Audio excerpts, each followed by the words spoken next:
Well, it is 6:30, so I'm gonna kick it off and get it going.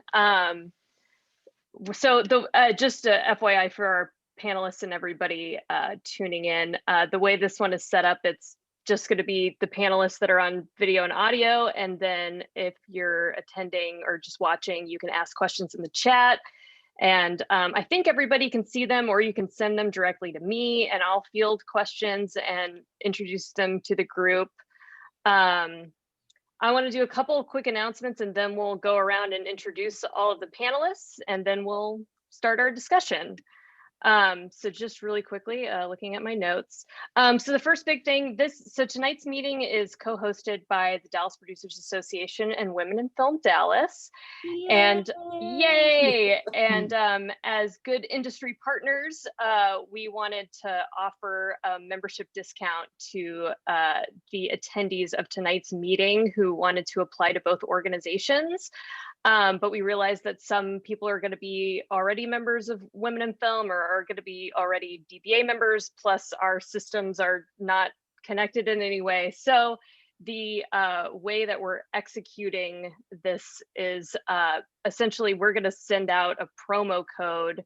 The DPA is going to send out a promo code. Tiffany, correct me if I'm wrong, you guys are going to do the same.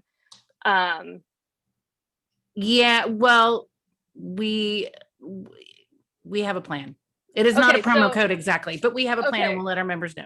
Okay, well, I'll email out everybody that's attending with this promo code that will get you half off of 1 year membership with the DPA, which is normally $150, and you'll get $75 off.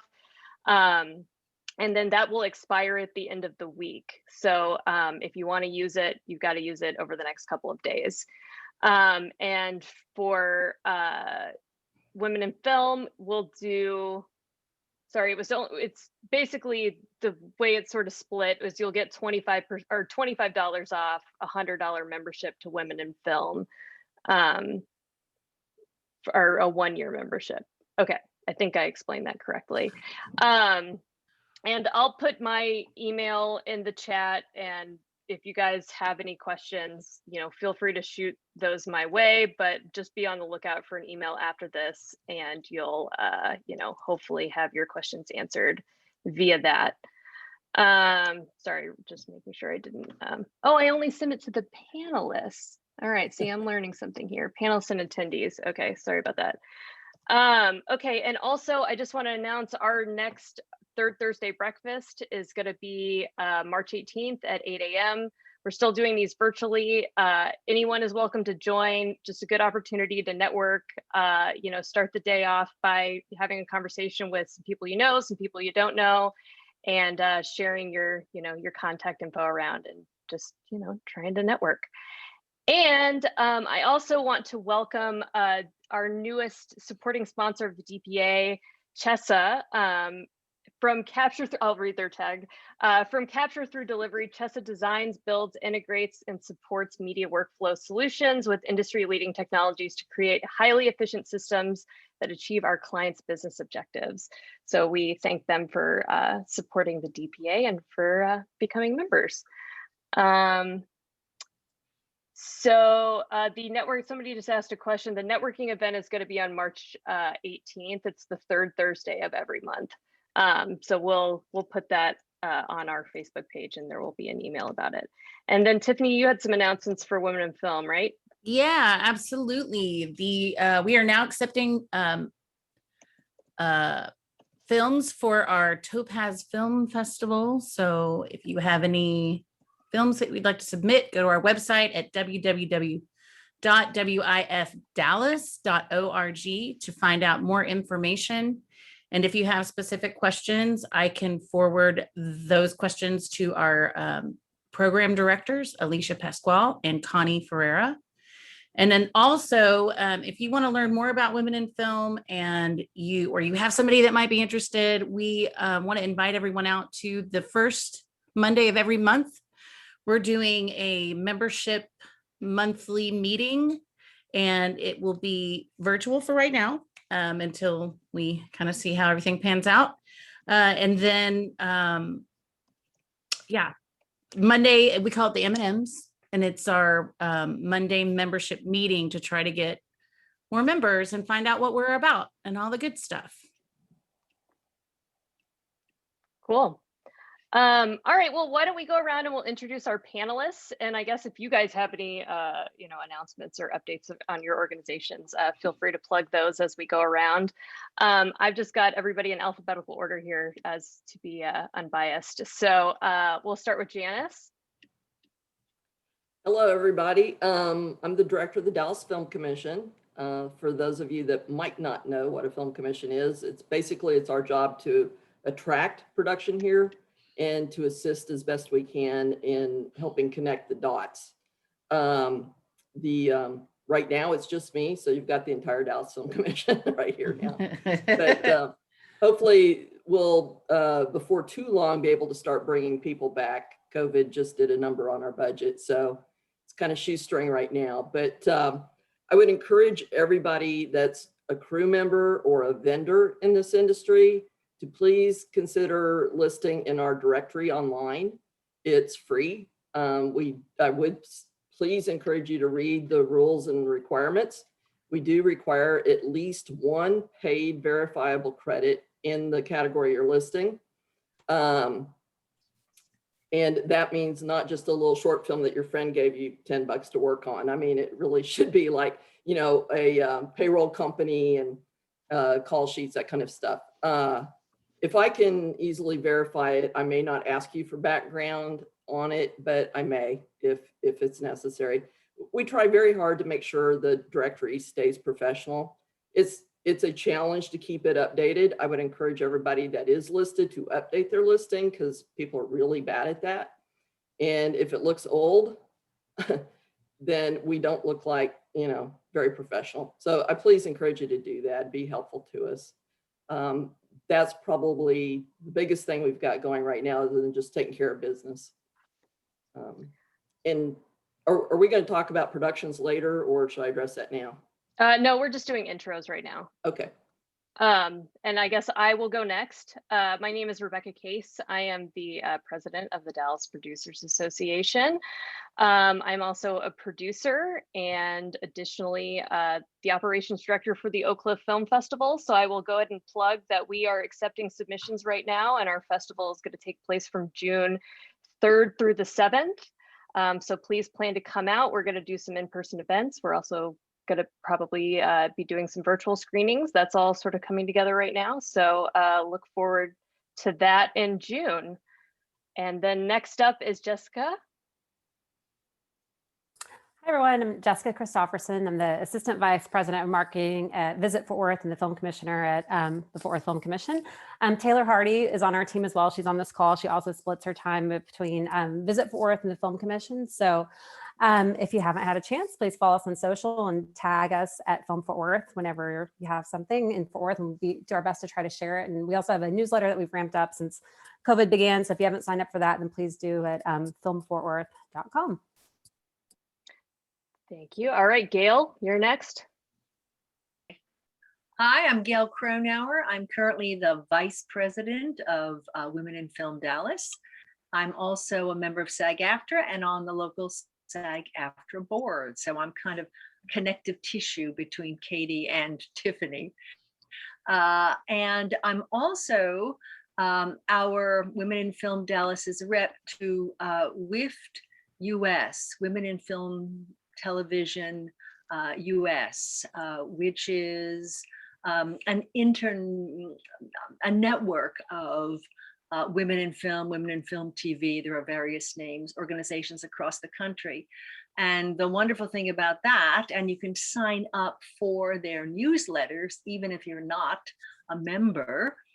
Membership will buy you access to a lot of other things, but it's been eye-opening in terms of the number of resources that are out there, discounts, panels, and information about things like the Shuttered Venue Operators Grant, which is about to be released by the government. And I'll have some information about that. So if you would like more information about that, you can email me and I'll put my email in the chat.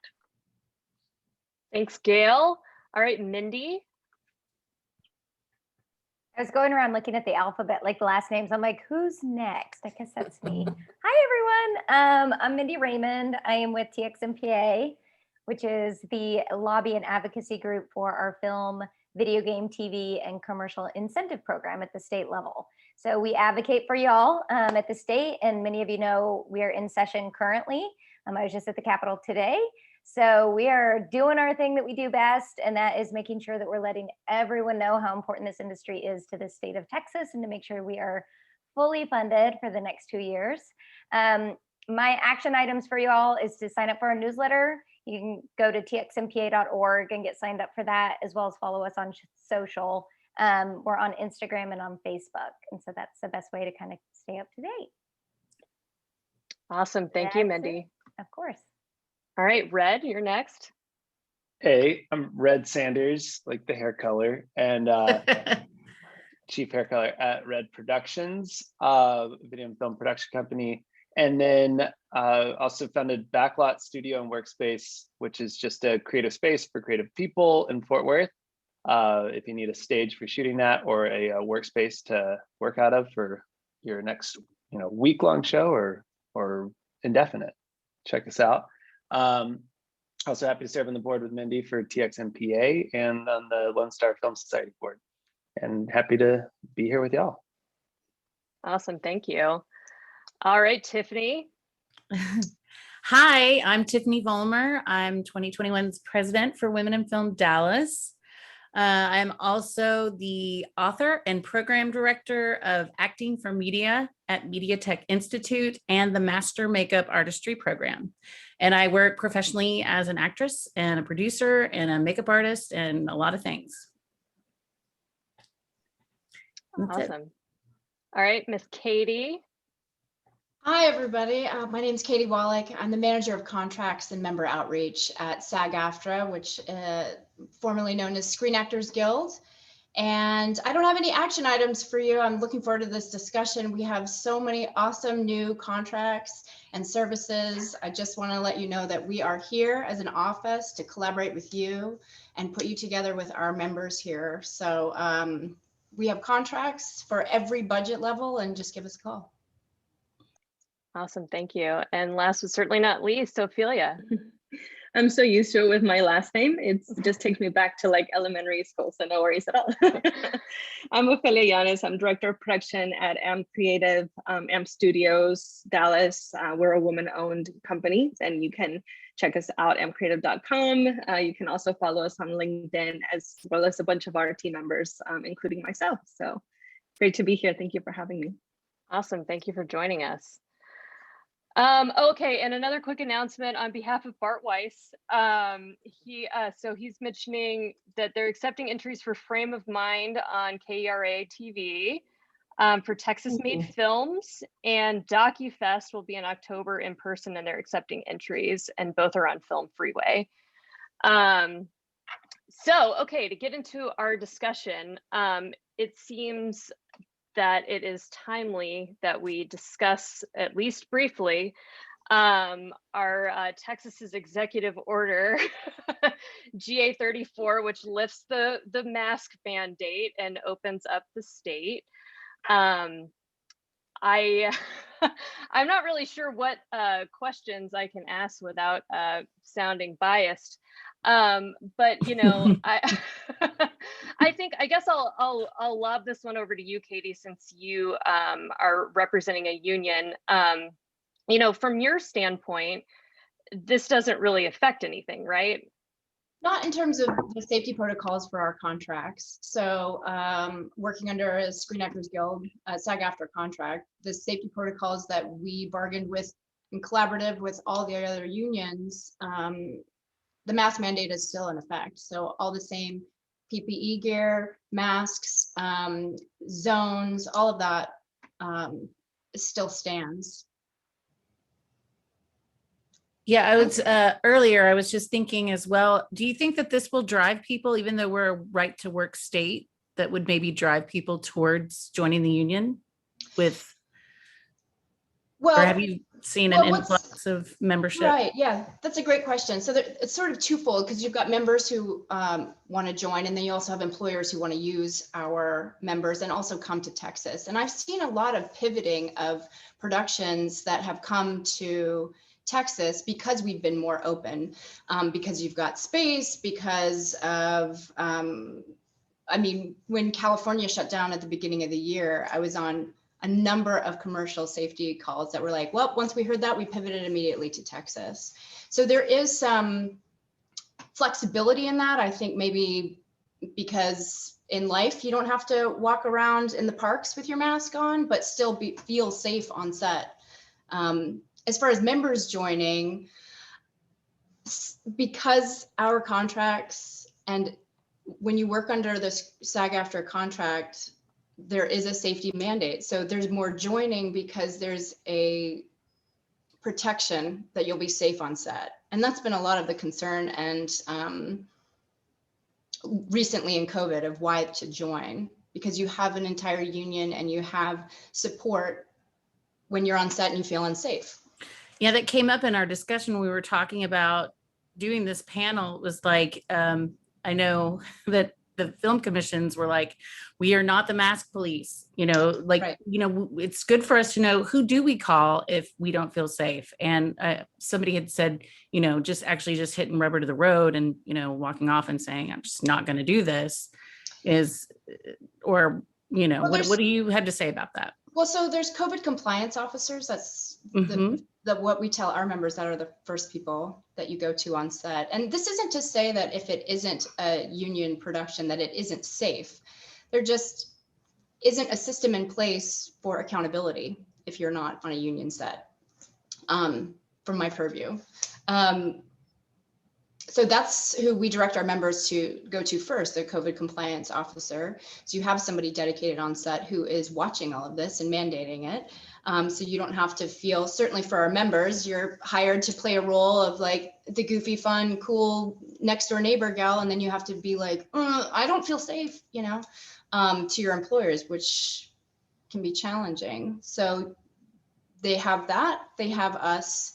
And we have relationships and contacts with the producers and the production team, so we can call. We also have field safety officers that go around and have been going around all over the country visiting sets. And really the feeling is that everybody wants to be safe and nobody wants to be responsible for their production causing someone to get sick and worse. Mindy, what is the conversation like in Austin around this? I mean, obviously it's, you know, hot off the press, right? So we're all kind of figuring out, I think, you know, many of us probably saw that email that came through from the Film Commission today, just saying, yeah, it's open, but we are strongly encouraging everyone to practice safe sets. We want to make sure that that's been a hashtag I've been trying to, like, I don't know if it's really caught on. I heard it from somewhere else. I think somebody in Florida said it. I love it. Practice safe sets. You got to say it slowly though. So I think we're all in the same boat together. I worked on a union set last week and it was very safe, and I felt very confident in everyone, really, like you said, Katie, kind of making sure no one wants to be responsible for this. I feel the commercial producers are in the same boat. They feel the same way, that, you know, let's just get through this safely and make sure, knock on wood, that we don't have any major occurrences. So I feel like it's going to be sort of business as usual for most productions. I can't imagine anyone, maybe one or two, that just kind of go off rogue on their own. But I think for the most part, our industry is going to stay, you know, on point with keeping safe, especially when you're in close contact, like many of us are when we're on set. Well, and I'd also be interested, like Red and Ofelia, you know, you guys are managing brick and mortar locations. And so you're having to take responsibility as a business owner to enforce certain policies on your property. And you already were, but, you know, how does this sort of change that for you, or does it? Well, we definitely remain committed to protecting our teams and our clients and everybody around us. So we're still abiding by CDC recommendations. We have taken steps in how we've done that since last year. So for example, in our studios, we installed UVC lights in all air ducts that clean the air pump through the system. And now our rentals are exclusive. So basically one client at a time, they have access to all of the spaces. So they have the space to sort of, space out, and there's a limited amount of people that are allowed in the studio, masks at all times, other safety guidelines that I'm happy to share with everyone shortly on the chat. But we have definitely taken the precautions necessary to keep everybody safe. And we've actually seen an increase, in inquiries and rentals. I think people really do appreciate sort of the precautions that are taken and that they do feel safe. So it's actually been a good experience for us so far. Yeah, and I'd echo that. I mean, it didn't really, well, last week was a total shock, I think, to everyone in the state when the governor just came out and said that. The cool thing was to see just the response from the business community, that where so many people were posting on social. They're like, nothing's changing, keep your mask on. And I think that's a benefit of just, it's good to see, especially in the densely populated urban areas here. Obviously things might be a little different outside of the core cities, and we'll address that, I guess, if we head there for a shoot. But the main thing for us is, nothing changed with our policies as well. We want to keep everyone safe, and for rentals as well of our studio. And we still do all the same stuff where we like do a whole fogging thing with, like, it looks like a Ghostbuster pack in between each shoot, so that gear gets all cleaned and sanitized. But I think like the big thing too, just to maybe mention here, is like it's up to each business owner. Like, and so each producer that might be on this call, like, you get to make that choice. And I hope everyone makes the right choice to keep everyone safe until we get to a point where proper powers that be that just come out and say, we're good, we can all take the mask off. I can't wait for that. I mean, that was good news yesterday when CDC said, if you're in a room with other people that have been had both vaccinations in 2 weeks after, then you can take your mask off. Like, that was cool to see, the people that study this each day saying that. So we're going to keep following that. Red, that's such a good point about independent producers. You have a decision to make whether you want it to be masked or not. I would think my hope would be that would be transparent from the beginning, because there's certainly performers and members that have not wanted to wear their mask, and there are crew members who don't want to wear their mask. Everybody has had a different temperature on this. So I appreciate you bringing that up, because it's a choice. And so you can let people make their choice. Another point that we kind of brought up when we were brainstorming this conversation was that even the role of the COVID compliance officer has changed from the beginning. I took my certification when I actually had COVID. I was laying in bed and I was like, might as well go get certified. And yeah, I know. But anyway, so, but now it seems that, people are sometimes getting a little lackadaisical and kind of pawning that off on a PA, or the producer's wearing double hats now. Or I've had calls saying, do you have a medical background? When the original training was, we really need a medic and we need a CCO. Those are two completely different departments. So how have you guys seen that role change in your world since the beginning? Or have you? I mean, we hear from people that want either, or sometimes it's a mixture, but I think it just comes down to how sensitive their budget is and, where they're coming from. If they're coming from Los Angeles, if they've got bigger name talent, it's going to change. Yeah. The unions obviously is great because they have those guidelines to follow. Where it becomes more in the mix is the commercials. Now, AICP, I had a good conversation with Brian. They had a call recently, and particularly the LA and New York members were wanting to know how safe it was going to be to come here if everybody's running around, woohoo, we're open. And so I've been working to put together a list of how many places are requiring masks and the, cleaning protocols for the hotels that have the safety stuff. And so I'm posting that on our website, which is dallasfilmcommission.com. The top of the homepage, you'll see a yellow bar. I haven't retitled it yet, but click through there and I'm updating that as information becomes available. So, but it's a little bit of a mixed bag. On the role side, you talk about there, yeah. I mean, for us in our team at Red Productions, I just told the producing team, I said, you're the producer of this job, you're running it. It's ultimately your job to make sure that the policy's enforced. Like, hey, you can't pawn this off on a PA. And if you do, and they don't do it, you're still responsible for it. So I think it's making sure that like the people at the top, I feel like on each set know that like, yeah, it's like someone said, you got to wear multiple hats and sometimes multiple masks. Yeah, I'll just add in forward. Last week we launched a Stay Strong campaign. So basically, kind of same thing Janis mentioned, created listings where if you're a local restaurant, hotel, any local business, doesn't have to be in the tourism industry, you can list, and you'll list as one of those that is requiring or strongly encouraging masks. And then so you can search those on our website. And then also we have a graphics package and then printed posters that local businesses can also utilize if they want to just continue to keep enforcing. So.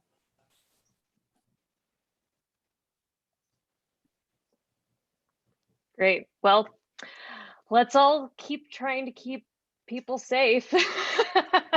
I know it's just like, that's the last thing it's like was already said. It's the last thing I would ever want is somebody to walk away from one of my sets having contracted COVID. Like, I just want to avoid that at all costs. So regardless of what's going on in a broader governmental perspective. So speaking of a broader governmental perspective, I wanted to talk about just sort of general industry health in both statewide. I guess let's start there and then then talk about more our North Texas specifically. But Mindy, you had just mentioned that you were at the Capitol yesterday. Can you give us an update on sort of the state of the industry in Texas and what's going on? Yeah, I think it's all positive. I'm going to say we're in a good position. I don't want to seem too cryptic, but I can't speak a lot about kind of what we're working on specifically right now because it's in the works, and I don't want to put anything public out there that might harm us in the long run. So the idea that obviously we're in session, and this is where, for those of you who don't know, I'm going to give a little quick, just nutshell of how this works. So every 2 years, Texas legislature goes to the Capitol in Austin, and they meet, and they have to, by constitutional law for Texas, they have to balance a budget. For those of you that know, our budget is anywhere around like $112 billion. It's the 10th largest in the world. So we've got a massive budget that needs to be balanced every 2 years.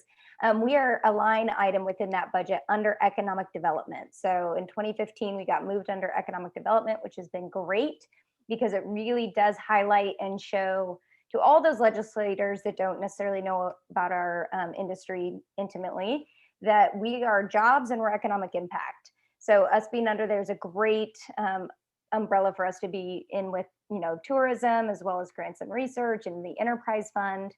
So we are currently in the process of getting, the budget kind of hammered out. March 12th is the last day to file bills for the process. So there's a few things out there right now that we're tracking. We'll know March 12th kind of where we stand with all of the bills that have come through. And then we will continue down our path and making sure, again, that we get fully funded and that our program stays intact. And, we can, session ends in May.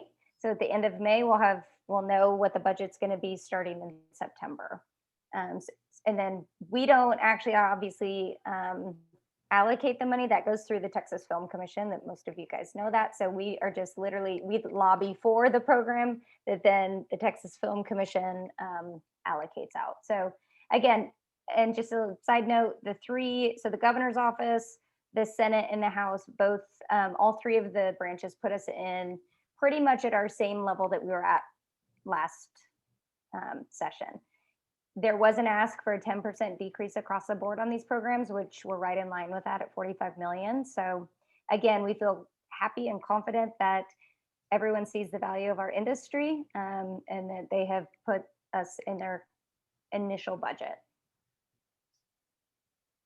I hope I wasn't too opaque on that. Well, and I guess another thing, this came up when we were having our sort of prep call about this about a week ago. And I don't know if you can really speak to it, but it's sort of interesting in thinking about Texas and how we are represented to productions that may come here. Our recent electrical grid catastrophe doesn't make us look great to productions coming from out of town. And of course, that was an isolated incident, and hopefully we won't have any more freak snowstorms anytime soon. But, I don't know, I guess I'd be interested to see if anybody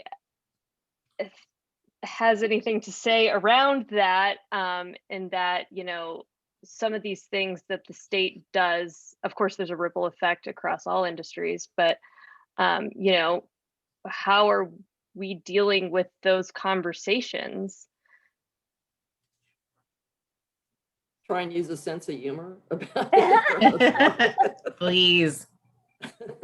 It's occasionally there's bad press that comes out, and I just am, try and make people understand that these are freak things. They don't last very long. And usually in the conversation, I can say, it's already 70 degrees today. And that helps. Obviously, the moment it hits, if they're thinking of coming here, that's a problem. But,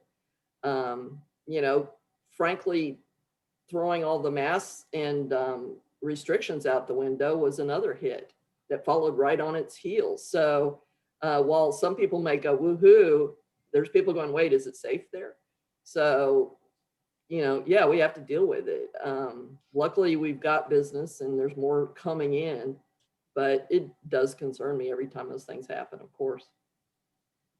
Yeah, I think we're seeing a lot of business come here from California right now, either because corporations based here can't fly there because of travel restrictions, or just because Texas has been a little more friendly in this time, or however you want to, whatever word you want to insert there. But I had a call with the showrunner for one of our new TV series last week where he was concerned because he saw the news as well and was like, so what's it really like there? I think people just imagine Texas as like the Wild West, and they're like, oh, cool now. And so I think, things like that, like you said, Janis, like the power thing was terrible, like for many people in the state. But I think I don't think that's going to affect long-term production coming here. I think, other things in the near term, like the way that can look out there whenever we drop kind of these guidelines prematurely, is a cause for more concern. But at the same time, I think, again, that's where it's up to us to be able to say, like, no, here, we still have all these same things in place, and having that reassurance for people, I guess. So yeah, we had a similar thing occur back with that past Super Bowl. That was horrible with the news of all the ice and everything, but we lived through it. A lot of it too during COVID, like I feel like all eyes were on Texas sort of very early in that stage of like, oh, okay, they're open, let's figure out how and I think people, in my mind anyway, in the conversations I've had, have been thinking about moving to Texas and to some degree or another. And now I feel like with COVID, it just like amped up that desire tenfold. Our housing, as we're seeing across the state, is just skyrocketing now with people coming into the state. So I think there's going to be the expectation, obviously, of what we can provide and how we do our business, and the friendly state that we are, and that everyone wants to come here and work because we've got the best crews and the best production and the best vendors and all that stuff. And just making sure that as these things come along that are out of our control, for the most part, like we continue to do good business, we continue to make sure that we're, portraying the kind of industry that we have here, that everyone has come to know and love, which is a very collaborative, cohesive, united industry across the board. So that's my main concern with the folks, and we're all transplants, I feel like, at some degree or another, but for the mass influx of people that are coming in, I'm just like, be cool and don't like, I don't want to say what I normally say, but like no blank holes allowed in Texas. There are an influx of people moving here still. I mean, Yeah. I hear from people quite regularly. They want to know how much they can make here, and I can't answer that for you. It's like, like, how good of a salesperson are you? You know, they were doing corporate production. It's like, we're a great corporate headquarters. You know, come on and put yourself to work. Yeah. Yeah. I think it's also just good to have that open communication with your clients, you know, and you have to sort of ease those anxieties, because watching the news is one thing and that can, you know, feel very overwhelming. But I think having those close relationships, that open communication, emphasizing how you're protecting your teams and your clients, and just leading with those, you know, safety precautions that you're practicing. Like, it's also kind of on us as individuals to, you know, give that the correct communication, or, you know, the communication that clients need to hear to ease those anxieties and know that they are safe working with us. So It's funny though, Red, when you were saying, you know, the Wild Wild West, you know, when you see those news parodies and every single news channel has the same line attached to that news story. Wild Wild West is all I've heard on any podcast, radio shows, news. Yeah, it's out there. Got to turn that around. Well, I would say to pivot on to that Wild Wild West, at least for our members, is opportunity. And I field a lot of calls from members in larger markets to echo what Mindy was saying. People who've been thinking about leaving LA or thinking about leaving Chicago for a while. And COVID was the tipping point for them. And we have a lot of members that have moved here or come here to weather this storm, however long it's going to last. And for me, I think I'm new. I'm a transplant. I moved here a year and a half ago, so right before the pandemic. And when I was meeting people in the before times, talking about how Texas was considered the third coast, and there's no reason we can't be that again, especially if you look at what Atlanta has done and however they did that. So the more people is good. I know it can feel like it's more competition, it's more blah, but you need the variety. This is part of what I like to tell employers who are thinking about shooting here about how many members we have here. We've got 2,500 members, and there's more just waiting in the wings. They're hanging out in eligibility world, and we have more than that. And we can show them that. And the more diversity that we can bring here, the more work we can bring, and we grow together. I wish Matthew McConaughey would get the green light to build a huge studio like they have in Atlanta. Well, he'll have to be on a hospital grid right now, I guess, for the electricity. But, you know, that would be great too. But there's people who want to come here. I mean, and there are studios here. We've got 2 of them on here. So I know with, you know, I get what you're saying in the celebrity name, but there's so many journeyman actors out there, and it's real. People want real people. They want that grit. They want the authenticity. There's a spirit here in Texas that people are trying to capture, not only with their scripts, but with the locations, with the set, the whole experience here. And that's why I'm excited to be here. And I'm looking forward to getting out of my apartment and seeing what this state has to offer outside of my apartment in the grocery stores. Becca, you talked about just the health of the state though, as a whole. I know just the other day on our TXMPA call, it was great to kind of go around and hear like from all the other business owners, like how busy everyone is and how much work they're seeing. I know like John from Panavision was saying they're basically like don't have any camera packages not working right now. And that's a good sign, because if all their cameras are out, then probably all the other crews are working as well. So you know, I think it's miraculous, honestly, like where we're at right now, like coming up on 3 days from the year anniversary of we're all going to work at home for the next week or two, that like this is still working, and that, you know, we do have this much work coming here. I think that's something to be excited about. So something that has happened as a result of us working from home, I know for our members, is a lot more casting and auditioning on tape that they can do from home instead of, you guys probably know this, that Texas is one of the biggest states here. So it can be cost prohibitive for some of our smaller contracts for them to drive 2.5 hours to Austin to do an audition and then come back and then go to the callback and then also go.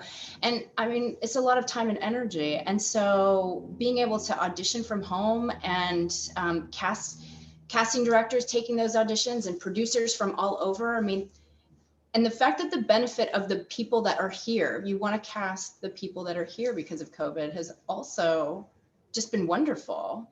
And that's a change that I hope to see last, so that people locally have more opportunities to work on the productions that are here locally. Yeah, I think there's some things that we've been doing that we did during COVID that I hope sticks. I think there's a lot of good that, for silver lining anyway, that has come out of this, for best practices, the way business is being done, being not able to be on the Zoom meeting. I don't know if there's going to be an industry panel. I would obviously drive up to Dallas, but it's great that we can really shrink the size of our state, literally, because it is so massive. And we're finding a lot more of this outreach is proving to be successful. And I think communication is proving to be better for the most part.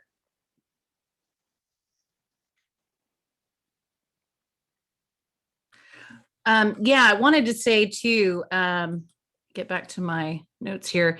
We wanted to talk about what we could look forward to short term and long term. This seems like a pretty good segue into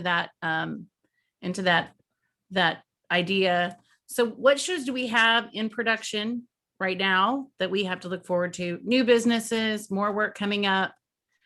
Does anybody have any big news through the wires? Well, we've got Cruel Summer filming here right now. They're on, I think it's episode 9 of 10, and it will start airing April, I believe it's 20th on Freeform, and then it'll show the next day on Hulu. So we're happy to have them here. They've been here for a while and longer than anticipated because of all the COVID and weather stuff. But and then we've got The Chosen that's filming locally as well. And then there's a bunch of projects I can't name because they all have some kind of NDA or confidentiality behind them, or they just won't say. There's all of the above.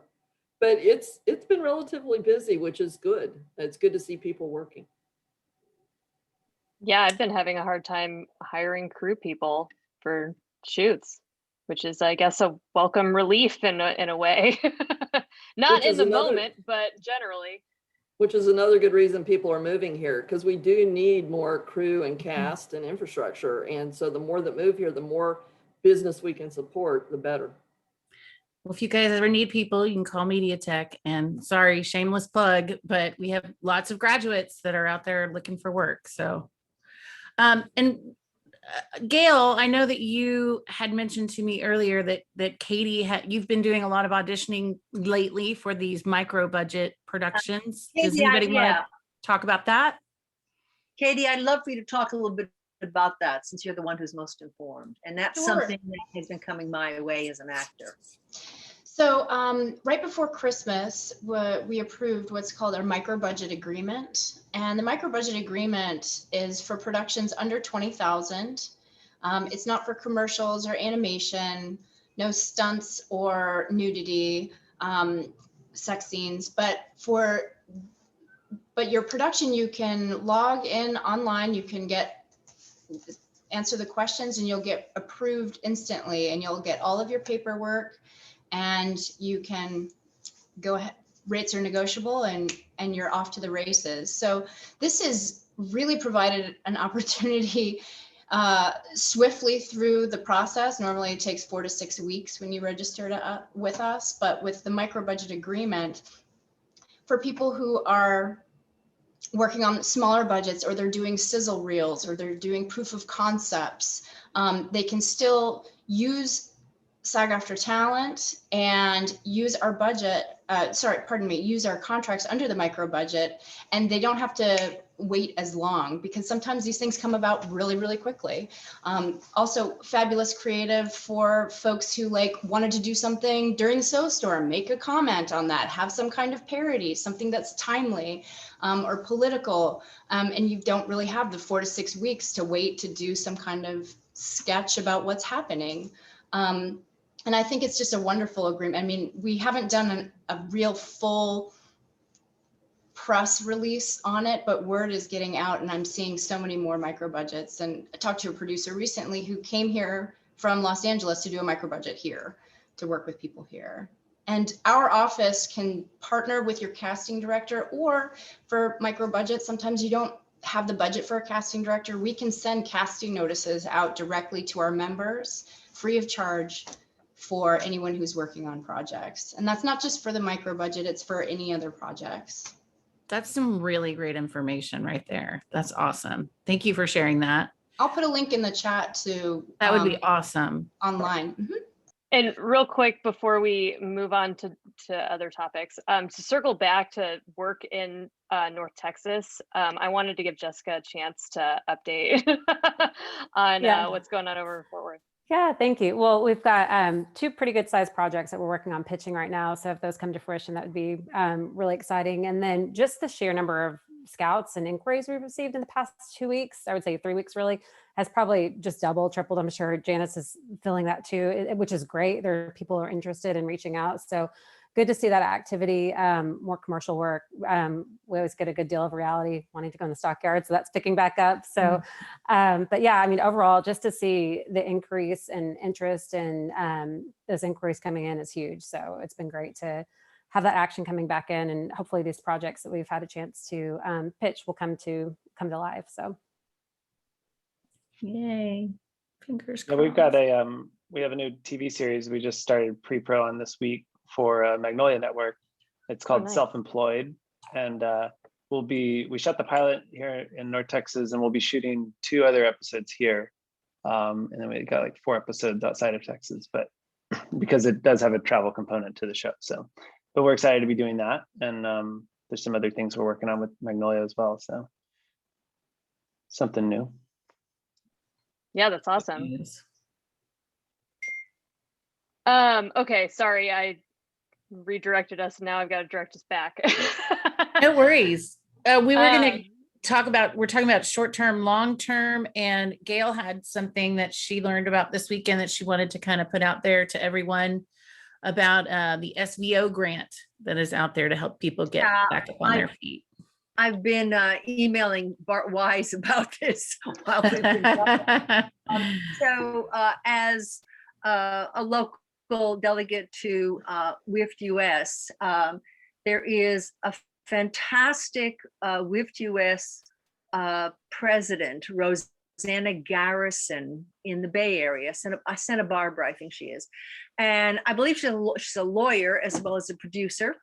And she's really been pushing the women in film chapters across the country to take advantage first of the payroll protection plan.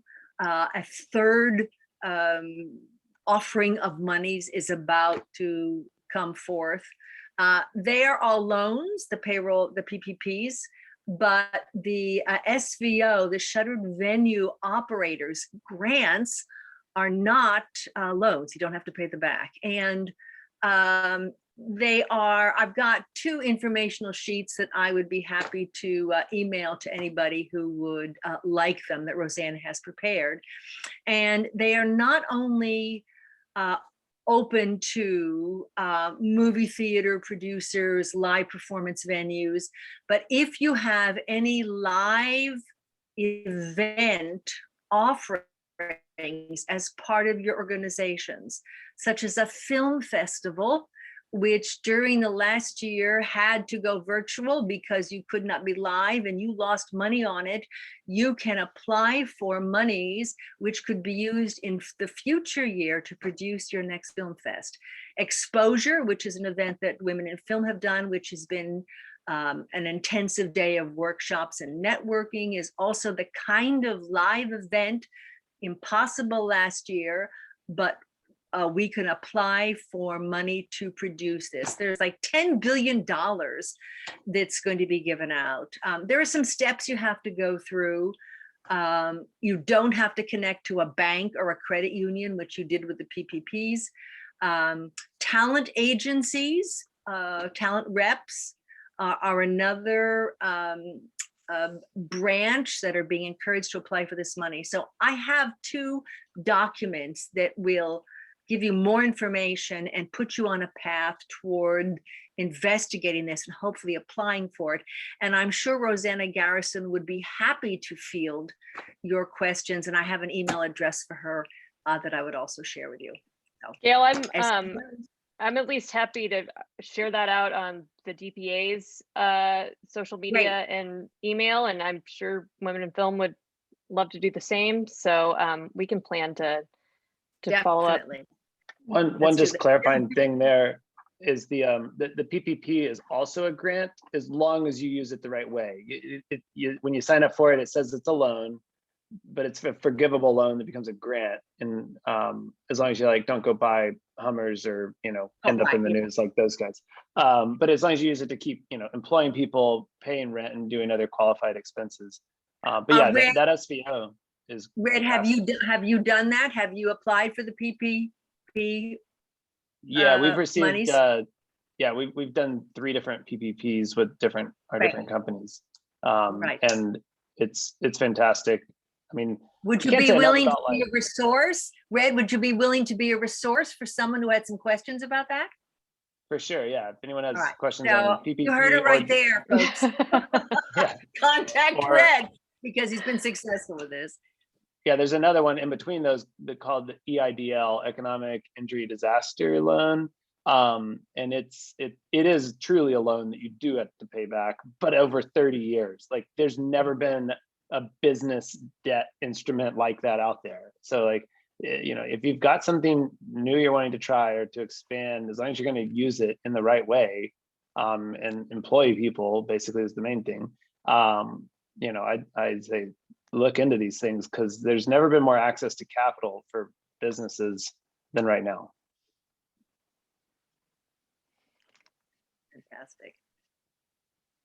All right. Yeah, everybody take advantage of that.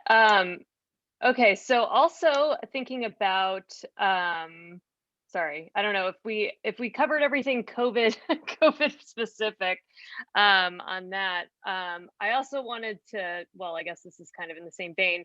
We wanted to celebrate ways that we've been innovating, not only in the last year, but maybe, as of late. So we're talking about virtual auditions. I guess I know AMP has done more and more virtual productions. Ofelia, do you want to speak to that? Yeah, absolutely.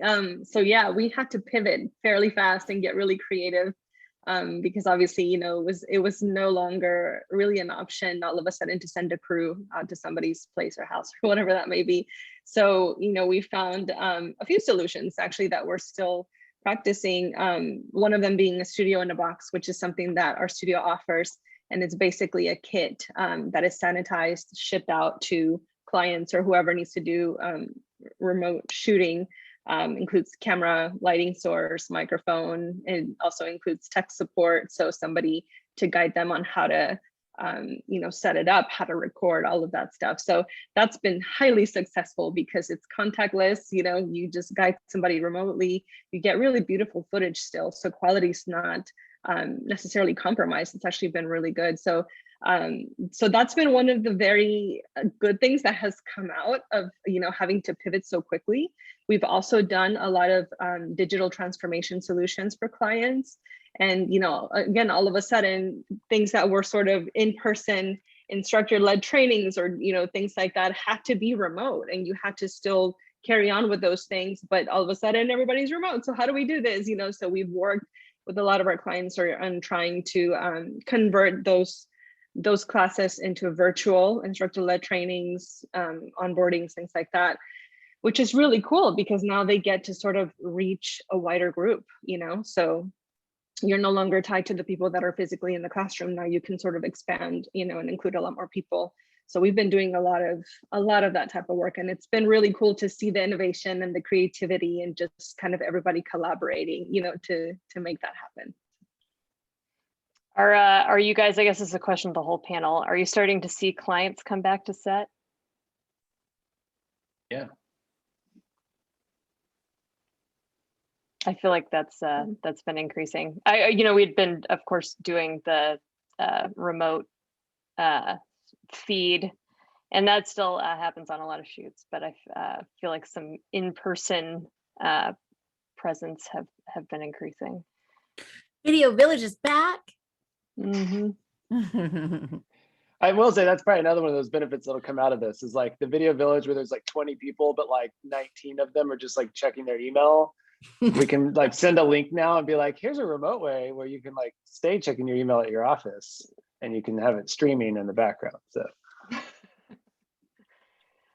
yeah, I'm excited for just like the hybrid model, right? For events and everything. I think there's I know it's not North Texas, but at A&M, Tim McLaughlin's doing some really amazing stuff there at the Viz Lab for creating, basically AR, VR experiences. And just that technology is coming out of Texas that's going to eventually, be out in the world. I'm trying to look at his LinkedIn. I'll see if I can shoot a link in here in the chat because it's exciting. I'm like, there's going to be a cool between, again, live events, production, all these things are going to shift and meld. And it's like, wow, the future is here now. Like we just got catapulted into the future because of COVID and we're figuring out all these new technologies. So it's great.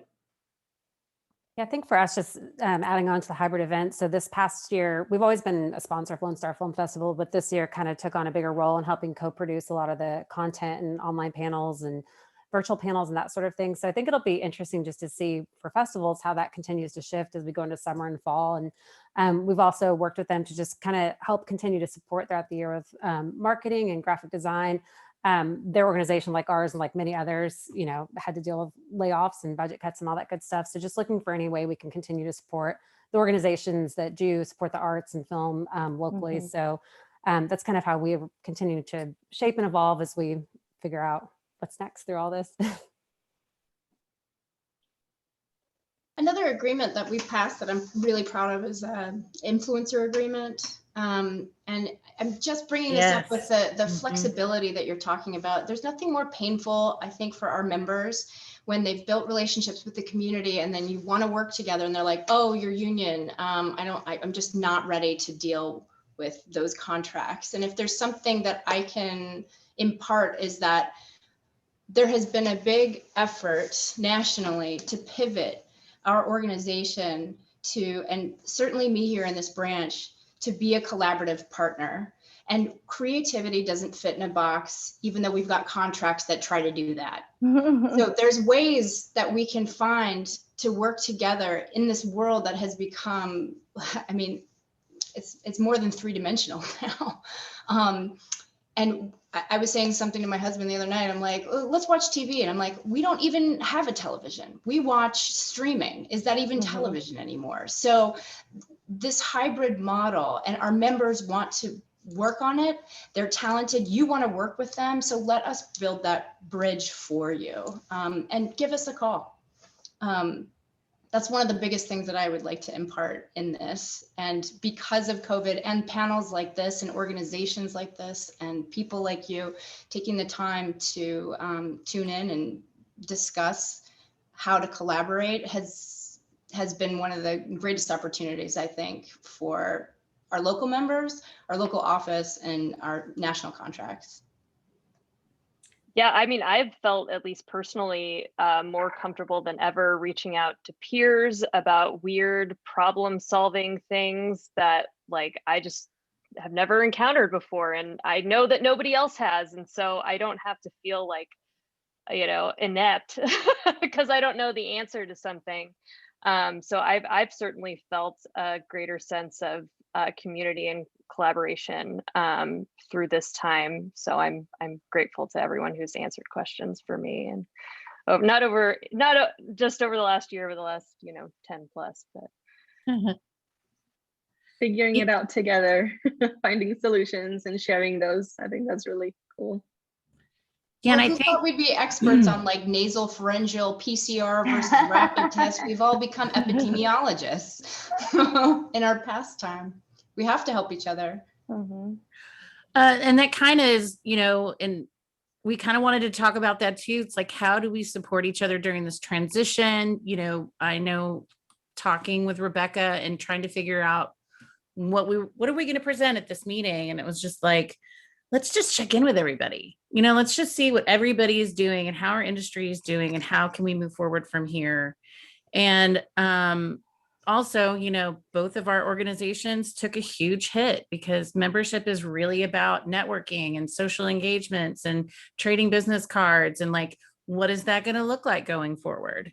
If you haven't worked in some of these boxes that are already highly successful and whatnot, how do you attain that? How do you get to know the right people in order? What is it going to look like? So I know that we are definitely looking forward to, like somebody remember who's saying the hybrid meetings where we get a certain amount of people in a room and we have a Zoom meeting, but we also have social distancing happening in person. But for the people that have been vaccinated and, still wearing masks and still, using hand sanitizer and doing it safely and being the leaders and being able to show people how to do it safely so that it's not, this all at once thing and pictures are being taken and people aren't wearing masks and all the, negativity that goes around with social gatherings. The transition, especially where we are right now with the mandate, or lack thereof, trying to get back to normal. Like, what is the new normal? I got to stay away from those words. But, and I think that this is a perfect example of our sense of community and how we all came together to have this conversation. And I think it's important that our members who maybe they're a one-man band, they don't really have, crews and things or whatnot, just to be here for each other and kind of show up. I know for Women in Film, for those of you who are thinking about getting your membership, you can be a male. We do let the men come and hang out with the ladies. But we are, we're a nonprofit. We're Women for Women organization trying to get women out in the workforce.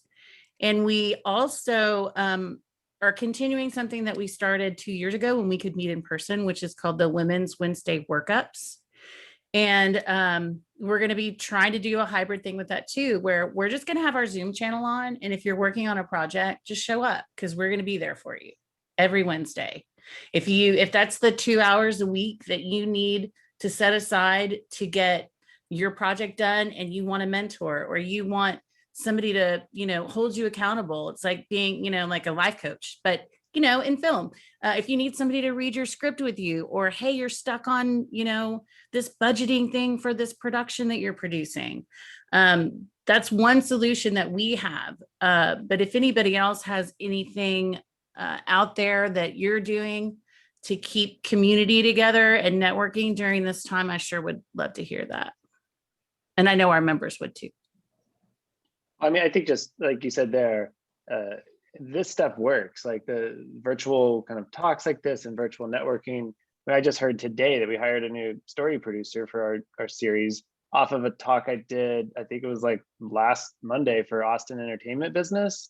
And I threw out on that call, like, hey, we're hiring for this. I posted a link in it and then, someone applied that got the job. So it's like, this kind of stuff can work. Yeah, it's not the same as like being there in person and exchanging a business card because, we're not doing that right now, but I know I'm confident that stuff will come back. And in the meantime, I think it's important that we all continue to support, these groups that make our community and the creative class stronger here. So.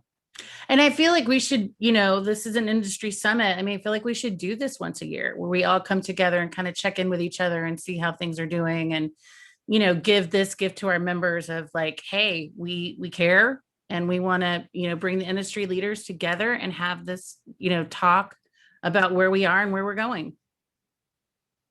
We have done these in the past. I think it had just been a bit. So. Oh.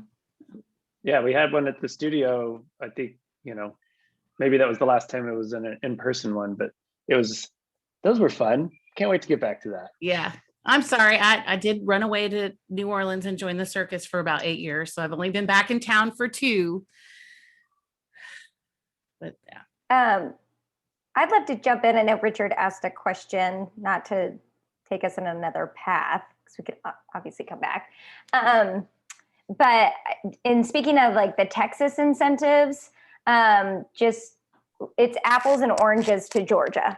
This is like our number one like education. Y'all put your let's take notes and like get out the notepad right now, because I want everyone to hear this. And then I want you to take this information out to the masses and let everyone know the difference between us and Georgia and Louisiana for that matter.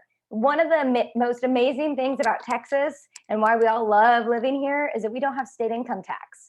Right? So we do not pay into state income tax into Texas. Hallelujah. Praise the Lord. And we probably never will. I can't imagine a Texas legislation that would ever pass that. So because of that, we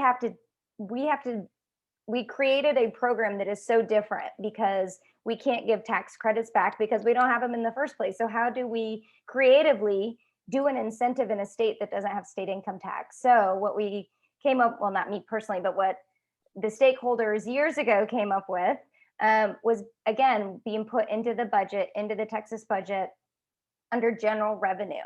And so we give a grant back to production, right? So anytime you spend, there's a tiered system, which is on the Film Commission site. You guys can check out depending on your budget level. And what the cool thing that we talked to a representative about today, like he had no idea that we only rebate Texas spend, y'all. So as Texas residents and Texas businesses and Texas vendors, that's what we rebate on our program. So it is a very conservatively, beautifully written program because it's like, hey, we're not taking money like Georgia and putting it back into California's hands. We're not taking it out of our state and putting it back into, Louisiana's hands. Like it is staying in our state. And that's why we have such a great return on our investment, which is for every $1 granted, we get over $5 back into state spending.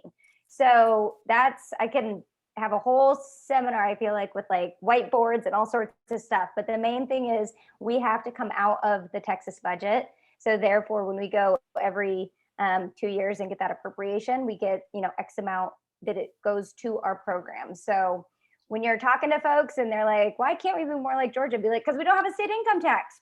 Thank God we don't. So that's why. So we are out of the budget. Happy to field more questions. I'm so I glad would you love said that. that. I would attend that whiteboard. So yeah, I mean, actually, I would love to have you come to the Women's Expo this year, and that would be so awesome. Getting all have hot you be a guest. sweaty talking about this because I'm I so know. passionate. I would like to tag on that just a tad as well. One of the things with the Georgia program, it's a incentive that if you don't have a tax liability in the state, you have to broker or sell it to somebody else. Mm-hmm. And that means you're taking a percentage of that off that you're having to broker fees. And right now, Georgia's got so much extended out there that they're having trouble even selling those because there's not enough people left with tax liabilities to buy them all. So you're probably going to take a deeper cut than you think, and you're not going to make as much as you think. So we start looking a whole lot better quicker that way. Well, and I guess one other thing, in Georgia, I talked with their film commissioner and I was like, how did this even happen? And she was like, honestly, we caught lightning in a bottle. And you got to remember the context of it. That was formed coming out of the 2008 recession and the housing crisis there, where Georgia was hit, far greater than other states. So it's kind of like, yeah, they have that, but they had to go through a pretty dark time to get that. And they wouldn't get it again, they even said. So, I think we're fortunate in that we haven't, and same thing for Louisiana, like kind of came after Katrina. So I know there's probably plenty of bad examples we've endured in the last 12 months in Texas, but, overall things are still going well here. And just to help with Mindy and the TXMPA side, I think, if you want to help in this and make sure that we're at least able to keep these incentives here, keep them strong, there are some really easy steps on the TXMPA site. I'll put a link in here, but one of them is just simply like reaching out to your legislator or even the governor's office and just thanking them because that goes a long way whenever we're not always coming there looking for a handout. And we say, thanks, you don't know how much this means to me, but I'm in your district and I work in this, in the film industry, and these incentives, are part of what, keeps jobs coming here for me. So.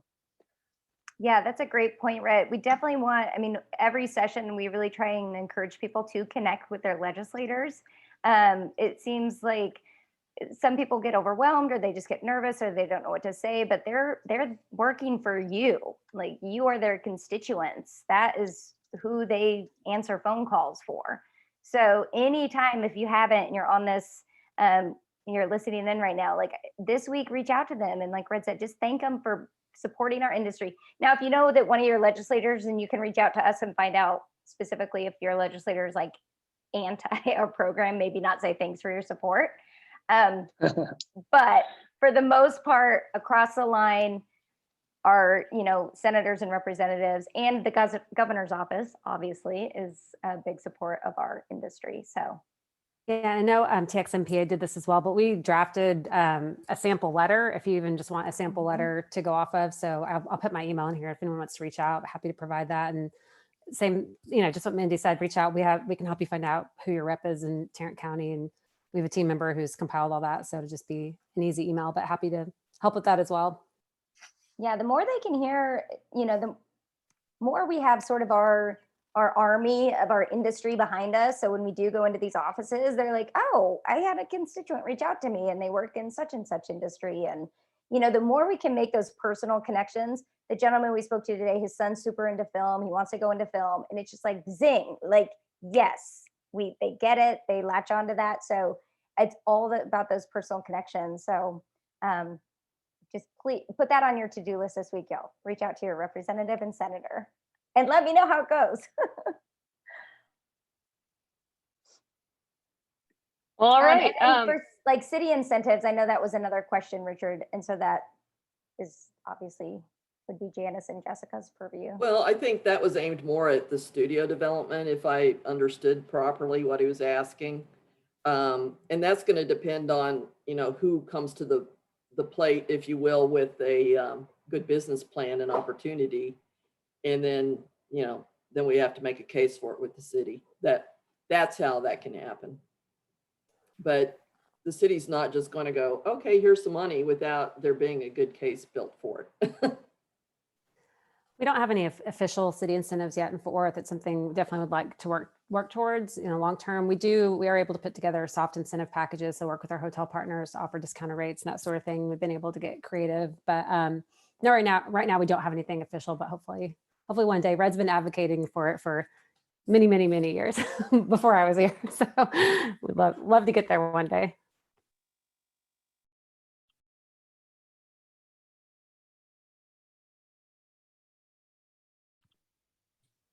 Yeah, I think you got this, girl. If anybody has any more questions for our panelists, let's try to get to everyone before we go, if we can. While we wait for questions, if I can just mention something kind of going back to the sense of community, just something really cool that I'd like to put out there for everyone, that we are offering free studio time for underrepresented groups that we want to support, and to forward their projects. So if there's any interest in that, we'll also share that in the chat here, but just something really cool that we've started implementing at AM Studios Dallas. So Yeah, I saw when y'all put that out last summer. I thought that was so cool. And yeah, I really appreciate you guys doing that. Thank you. Yeah, it's really exciting. So we're excited to kind of see those applications come through and support those projects. Obviously still following all of the safety guidelines, but it's definitely a resource that's going to be helpful to a lot of creators. That's so wonderful, because I talk with producers all the time when we're trying to figure out which contract to go under and what can they do here if they're not from here. So I'm so glad that you mentioned that. Yeah. Absolutely. We did have one question that's kind of interesting. I come from education. So what can a newly graduating student do to get into the industry post-COVID? Anybody have any advice for our future generations of filmmakers? Well, I kind of have a question to add on top of that, oh, sorry, Red. For the folks who own production companies or producers, are y'all doing internships? Are you seeing more of that? We've been kind of going back and forth whether or not we do an internship in the summer, just because a lot of us are still working remote, and what would that experience be like? So I'd be curious to hear too what everyone else is thinking about interns for summer and beyond. I mean, we've maintained our internship program throughout COVID, even having them work remotely as well and come to set when we're doing it. But I think to the question there, it's like there was a word post-COVID in there. I was like, don't wait till for COVID to be over. Like, if you're looking for work now, like there are plenty of these ways to get out there and network with folks still. And maybe even something I've thrown out to some groups is like, for those entry-level positions, if you can find a way to differentiate yourself, like what was thrown out earlier with like the COVID compliance officer training, doesn't take long. But if you can say, hey, I'll be a PA and I've also gone through COVID compliance training, that helps to give you a little edge up. And like someone mentioned on here, you can kind of do it whenever. Plus, you get put in a database, and so producers or out-of-town productions that are looking for CCOs can find you, or at least the health education services one. I had that happen to me. I went through the training just to understand it, and have since been hired as a COVID compliance officer. So yeah, just another. Go ahead, Janis. Well, you can also list as a COVID compliance officer in our directory. Oh, there you go, Janis. Yeah, we get people looking for that quite a bit.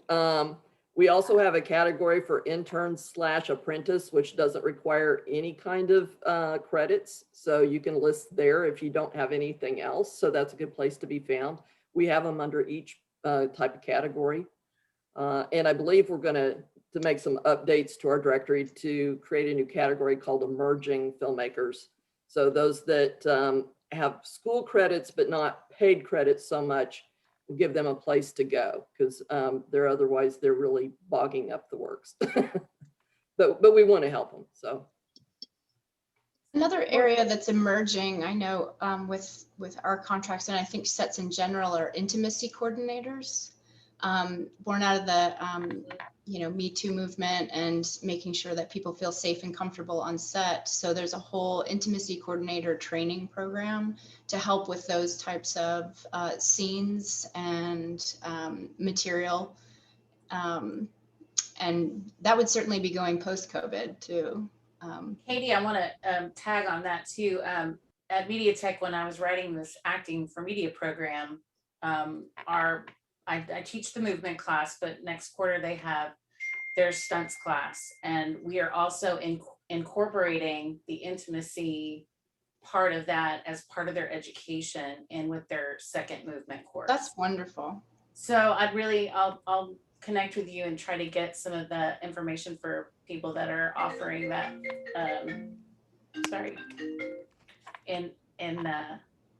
To help us out. Thank you so much for bringing that up. It is absolutely so important. It's definitely a women's issue. I sat on the panel for Bombshell last year when it first came, or before COVID, when it came out, and those are definitely things, especially that women in film are always looking for support in that area. Yeah, I mean, I would argue or push back gently that it's an everyone issue. Oh yeah, no, yes, absolutely. No, I hear you. We are also in the process of developing an internship program in our studios for this summer, also focusing on underrepresented groups. And then another thing that some of you might be familiar with is our coffee hours. So that's where we invite new folks that are just trying to break in or trying to find contacts and network. We're turning those virtual now. So we're also in the process of doing that. And that's just a great opportunity for, whether it's a new graduate or just people in the business to connect with others and learn more, not just about AMP, but just what's going on in Dallas as well. We are looking for 1 or 2 volunteers to help, but it's not super sexy stuff. So if anyone's out there that just wants to help us with like data stuff. So you don't need an intimacy coordinator for it. No, not this go around. But yeah, you can hit me up. I put my email in the chat way back when, but I know you're going to copy that. So you just need some data help. That might also be a great topic for our Women's Expo. we have a lot of actors that come. We usually have SAG-AFTRA there, and agencies that might be a good topic for us. Data to entry? add to it. No, Yes. Yes. Mhm. Total data entry. All right. Well, thank you all so much for joining tonight for this discussion and for offering your expertise and resources. I will attempt to, consolidate everything. I will have the recording. I'll, get that downloading or whatever, and send that out to everybody. So I really, really appreciate it. And thank you all to everyone who joined us tonight and tuned in on your Tuesday night. And we would love for you guys to Thank do you. the dual membership. It's Oh, yes, Wednesday please. through Friday, March 12th. If you have any questions about women in film, please go to our website. Again, I'll put it in the chat. But yeah, this is a really great opportunity. I think this is another way that we're kind of trying to support each other as far as like keeping our membership strong and these organizations that are so important to the people in our industry. And we're out there doing good stuff. So we're not just a social organization. We are nonprofits. We do charity work, volunteer work, at least, give back to the community any way that we can. So supporting your local organizations is super important. And thank you very much, Rebecca, for having me. This was really fun. And all of you on the panel. I look forward to squeezing everybody really soon. Just some immediate perks for joining Women in Film. 30% discount to IMDb Pro and big discounts, huge, to South by Southwest virtual. So get on the boat. Also, membership will get you discounted options for submitting your films and tickets to the Topaz Film Festival, which will be happening October 17th through the 24th. Make sure I get the 18th through the 24th. We're doing a full 7-day. It will be a hybrid film festival, and hope to see you guys there. Great. Well, we will follow up with all of the information, resources, information about the discount, all of it after this meeting. And again, all of our information is in the chat. And so feel free to reach out if you have any questions. So, all right. Thank you, everyone. I really appreciate it.